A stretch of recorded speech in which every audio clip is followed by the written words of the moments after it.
Welcome back, guys. Today I'm going to show you how to achieve an everyday makeup using my routine.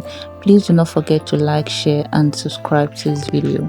Prepping of skin and eyebrows has been done behind the camera. If you want a detailed eyebrow tutorial, let me know in the comment section below. So first off, I always start by applying a concealer on my eyelid to just even out my eyelid and also serve as a good foundation for my eyelid. I will always advise that you go with a cream concealer, as it's usually very easy to work with. For concealer, I am using a concealer that is 2 shades lighter than my complexion in this video.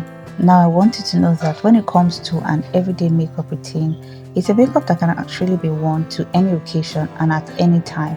Now what I'm trying to say is that any makeup that you can wear for a party, you can also wear to your place of work, you can also wear when you're trying to run errands. That's an everyday makeup. In other words, it's a makeup you can wear to any place at any time without people feeling like your makeup is not suited for that occasion. So therefore, such a makeup has to be very easy to achieve and most times natural looking. Our next step will now be to apply our setting powder all over our eyelid. Now this is very important because remember, the product we applied, which was a concealer, was a cream product. Now for every cream product, you always set with a powder product, hence why we are doing this. It helps to prevent creasing of our eyelid in a long run, and it also serves as a perfect foundation for the application of our eyeshadows.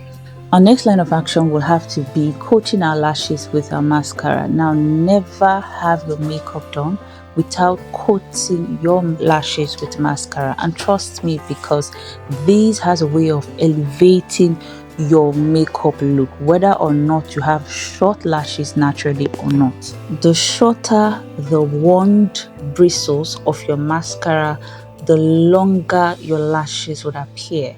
What I mean is the bristles you have on the wand of your mascara, if they are short, it has the ability to pick your lashes more precisely than a bristle that is long. So you want to go for a mascara that has short bristles. That is what you want to go for. If you are able to successfully, precisely pick your lashes with your mascara well enough, you definitely do not need artificial lashes. Quote me anywhere. You don't need artificial lashes if you are able to just pick your lashes very well enough with your mascara. You don't need false lashes in an everyday makeup look. Remember, it's a look you can wear for all occasions at any given time of the day. But if you feel that false lashes is an absolute must, then go for what you want. And I will always advise that you go for a clear lash glue when you are trying to fix your false lashes, okay? When it comes to lash glue application, I'll always advise that you go for the clear lash glue, which appears to be whitish in color, as opposed to the black lash glue, because the black lash glue has a way of just messing up your makeup if you are not careful. But the clear lash glue is much more easier to work with and manage. Also, it will be best if you go for a lash that is natural looking. Remember, we don't want to feel out of place. If possible, when it comes to foundation, get a foundation that is similar to your chest, because most times our chests are lighter than our faces and our neck. So get a foundation that is similar in color or in shade to your chest region. That's simply because ideally you are to apply your foundation on your face and on your neck. So that way, by the time you apply your foundation on your face and on your neck, it has a way of matching with your chest, so you have a seamless look. But for me, I never ever apply foundation on my neck because I do not care for it, and then I have oily skin. I try to avoid anything that's going to make me even sweat more. But if it is of importance to you, then you can apply your foundation on your neck. And when applying your foundation, I will always advise is either you use a beauty sponge, a beauty blender, or you use a dense brush. Now, a dense brush is just simply a brush that has a lot of hairs or bristles that are condensed together. So you have a lot of hairs or bristles, but they are condensed together. They are not spread apart, if you understand what I'm saying. Concealer time. Now you want to go in with a concealer that is 2 shades lighter than your complexion and a concealer that is easy to work with. Applying it to the parts of your face as seen in this video. And this concealer was not the concealer I actually used for my eyelid region, simply because I wanted another undertone. So the different concealers I use are the same shades but different undertones. So one has a more olive undertone and one has a more cool undertone, and I'm using this concealer that has a cooler undertone because my foundation has an olive undertone already, so that I don't have an overly yellow face or an overly olive undertone. So I'm just using this concealer to balance it up. Also important to note, you try as much as you can not to go heavy on the concealer. Your concealer should not be too much when going for an everyday makeup routine. Please take note. Remember the law I talked about earlier, where for every cream product you apply, you have to set with a powder product, and that's simply what I'm doing here. I'm applying my setting powder to the parts of my face that I already applied my concealer. And also try as much as you can not to go in heavy with your setting powder as well. Next step I will do is to bronze my face. Ideally, you have to apply a contour, which is your cream product, a dark shade cream product, to your cheekbones, and then go over it with your bronzer, which is like the cream product and setting product application I talked about earlier. But I absolutely do not do that. I just go over or go straight to bronzing my face. It is an everyday makeup look. Any step that I can skip and still look good, I skip it. That's why you notice that I don't have eyeshadow on, because if I was to apply an everyday makeup look, like I said, it has to be easy, it has to be a look that is quick and you still look natural, you can wear for any occasion at any time. I won't have eyeshadows on. Now, when it comes to bronzing, the whole idea of bronzing is just to have a more structured or defined appearance.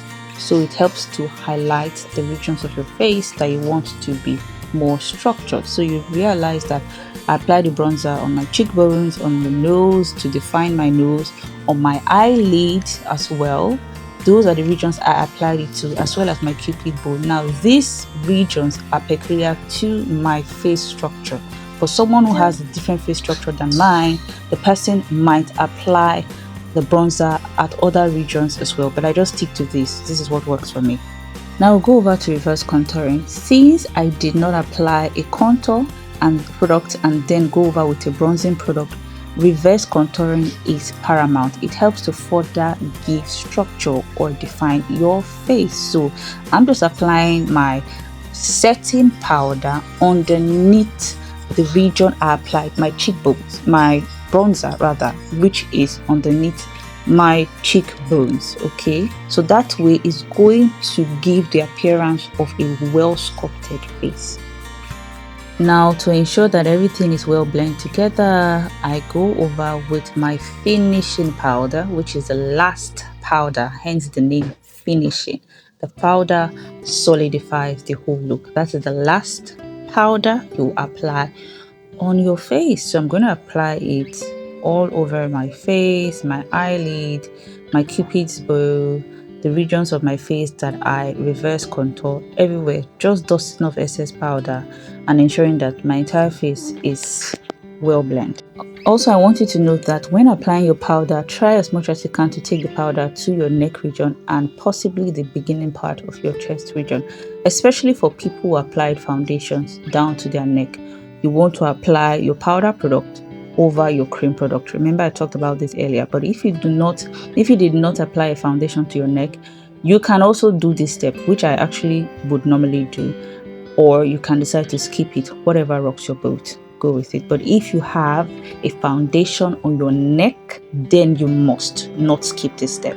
I'm going over to apply highlighter to the regions of my face that I want to be highlighted, which are my cheeks, my just underneath my brows, which is eyebrow arch region, my forehead, the center part of my forehead, my nose, the bridge of my nose, and my cupid's bow, and then my chin. Those are the regions of my face that I would apply my highlighter to. And in this case, remember, we are going for an everyday makeup look. Your highlighter has to be very subtle, not anything intense. We are not going for a glam look. It has to be subtle. Now, when it comes to applying your blush, this can actually go both ways. I say that because you can either apply your blush to be light-handed in an everyday look, or you can actually go heavy on it. And I say this because, remember, on my face, I do not have any other color. So the only thing that is giving color on my face is my blush. So I could decide to go very heavy for a very colorful look when it comes to my blush, or just go subtle like I did in this video. It's actually optional, so it depends on you actually. I applied my eyeliner and went over to apply my lip liner. Now for my waterline, I use a black liner, which is optional. You can decide to go for any color of eyeliner you want, maybe a black or a blue, whatever color you want. But then it should not be an eyeliner that is too shouty or too pronounced, if I do say so myself. And then I went over to apply my lip liner, which is always a brown lip liner. And then I go over with a nude lip look. That is what I use to finish up this makeup and set the rest of my face with my setting spray. And that's just what I had to do.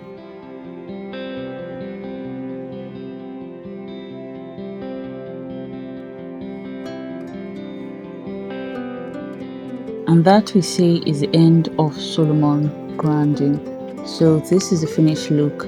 What do you guys think of it? You see, it's very subtle, it's easy to achieve, it's very simple. You can wear it in daytime and a nighttime for any occasion, and you will never feel out of place. So what do you think about this look? Let me know in the comment section below, and please do not forget to like, share, and subscribe to the channel.